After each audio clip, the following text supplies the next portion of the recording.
Jesus is silent. He is silent on the way to Calvary. What little he says is either to pray or to console. No longer does he preach his doctrine of salvation, at least not in words. Yet it is in these moments that the world is saved, in these silent moments on the cross.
Jesus is silent. Example has always been a better teacher than speech. Jesus taking his cross and embracing it wordlessly is the entirety of the catechism, of dogma, of moral theology. It is truly the Summa Theologiae of the whole Christian life, for, after all our words, we must end by saying, "Take up your cross and follow him."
Jesus suffers.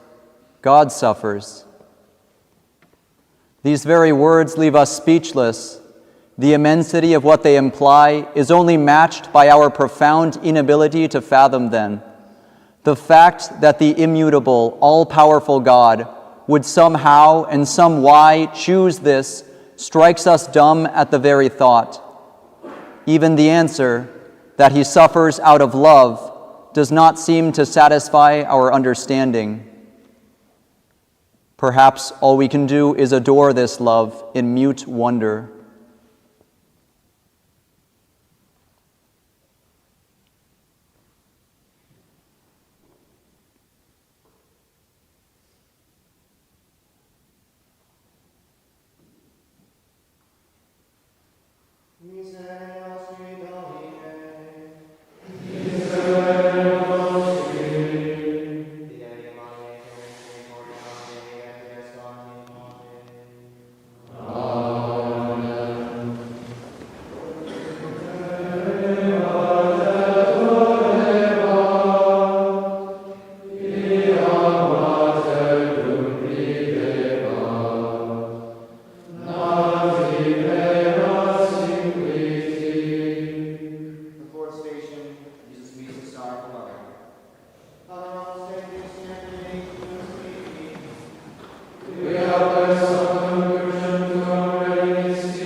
Jesus allows his mother to suffer.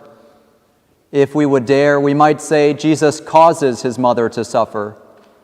Truly, his ways are not ours. This is the person whom he loves most after his Father. This is the creature for whom, as some authors say, he had created the entire universe. Now he shows her his love by making her the most sorrowful of all creatures. He does not even ask her consent this time, as he had done once before. He need not, for her same reply still rings silently in her heart, "Let it be done to me as you will."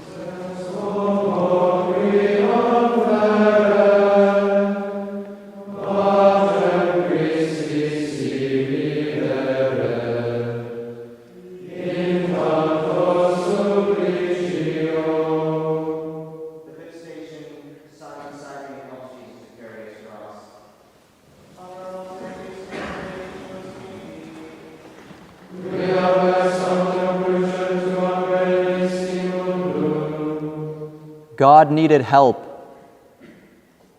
That the Almighty One would make himself completely subject to the free will and even to the generosity of one of his creatures seems to reek of blasphemy. Nor would we ourselves have believed it had we not each day the example of those 5 wonderful whispered words, "Hoc est enim corpus meum."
God needed help.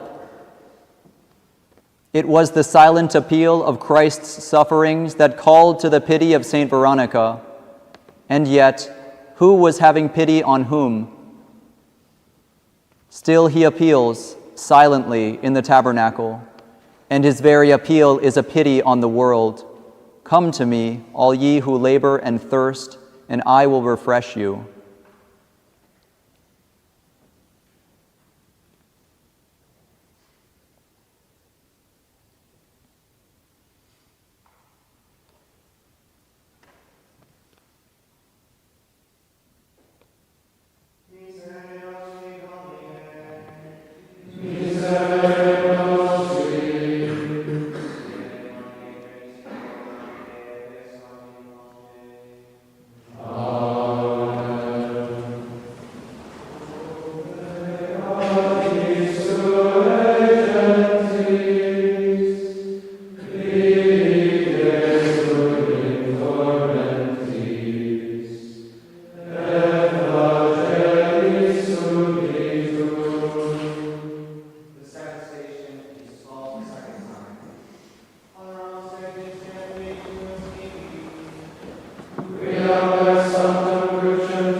Jesus is abused. Tabernacles are rent open. Hosts are scattered, crushed, mocked.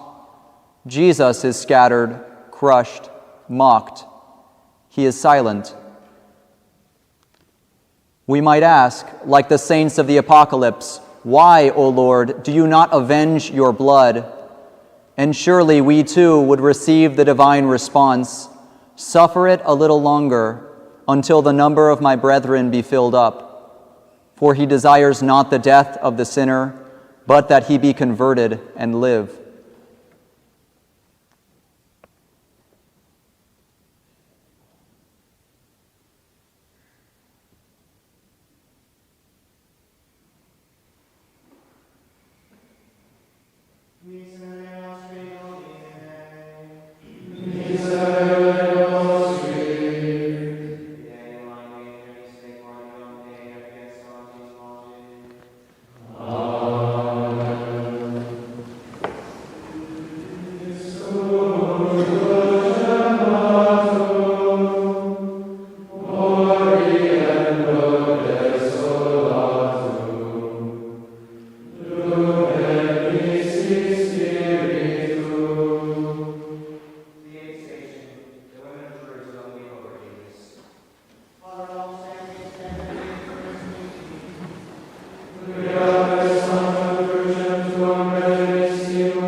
Jesus rejoices.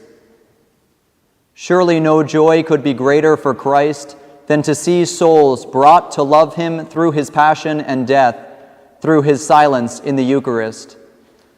Is it not for this that he comes into the world, so that all that are of the truth might hear his silent voice?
Jesus sorrows. Surely no sorrow could be greater for Christ than to see souls ignore his tremendous love for them. This sorrow for lost souls was so great as to make him break his sacred silence on the cross, in order that no lost soul might ever accuse his silence of being indifference. He shouts forth, "I thirst."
The tabernacle is silent.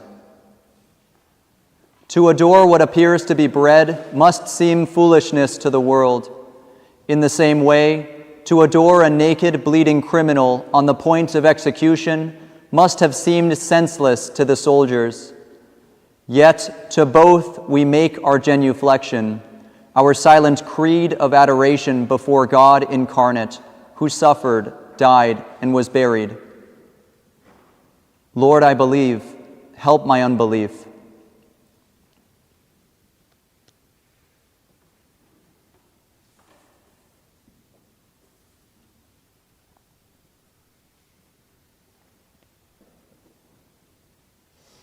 Amen.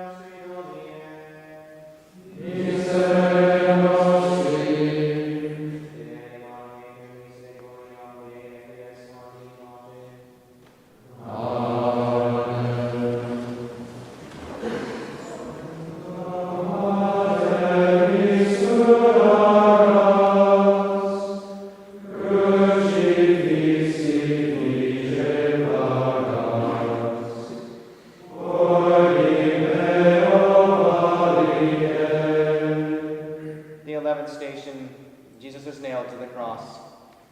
Adoramus te Christe benedicimus tibi.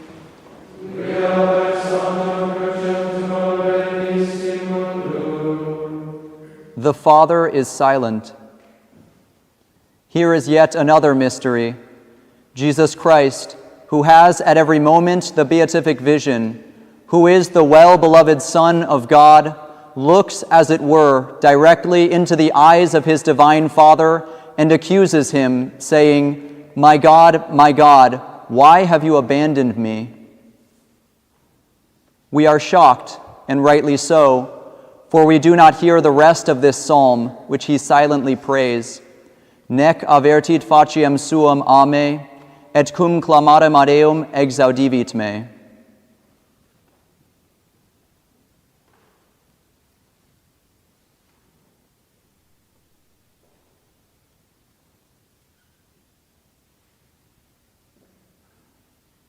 Miserere nostri Domine. Miserere nostri. Fidelia anime per misericordiam Dei requiescant in pace. Amen.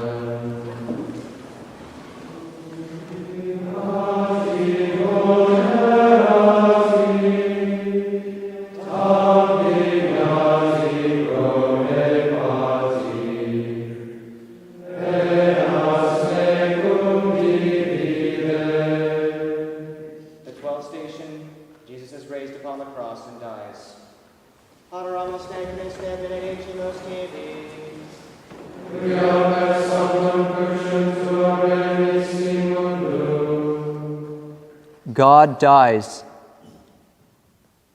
Please do not let the frequency of hearing these words take anything away from their immensity. There is such an absurdity to them. They seem so much like a contradiction in terms. Please, too, do not try to use theology to explain these words away or to rob them of their sting. God dies. Even granted what we know of the Incarnation, the fact that God would somehow gain the ability to die, that he would choose this, is and ought to be unthinkable. It is just as unthinkable as God making himself into bread each and every day at the words of the priest and being eaten by his own adopted children so that he might silently grow his life in them.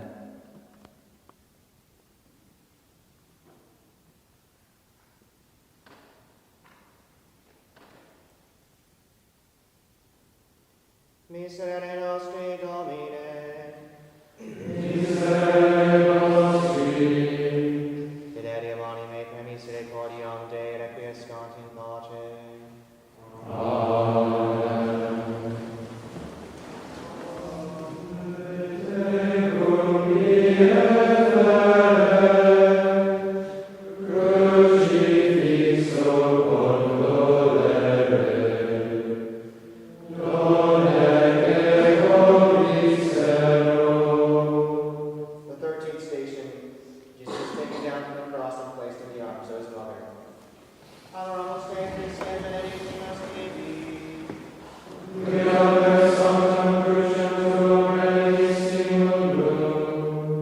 Mary is silent.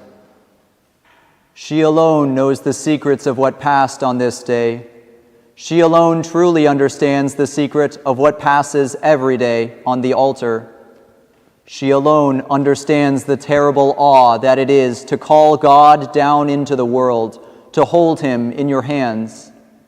She alone understands the true immensity of sin and the tremendous love of God in repairing it. She held that love in her arms, both in life and in death, and silently she adored.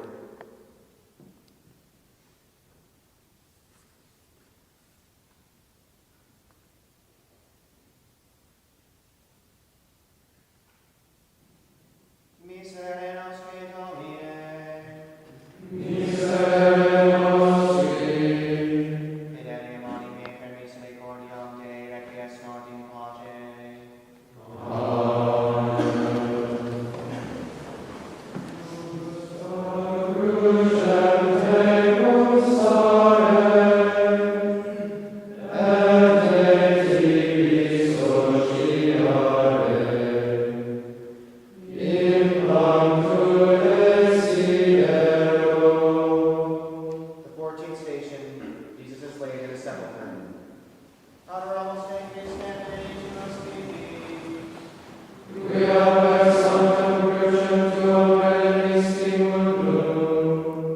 Jesus is silent in the tomb. Soon he will rise again in glory, just as soon he will return to judge the living and the dead. In that day there will be lightning and thunder, trumpets and angels, salvation and damnation, weeping and gnashing of teeth. But until then, here he is, the Lamb slain in the sepulchre, the silent host in the tabernacle, beckoning, teaching us without a single sound the meaning of the word humility.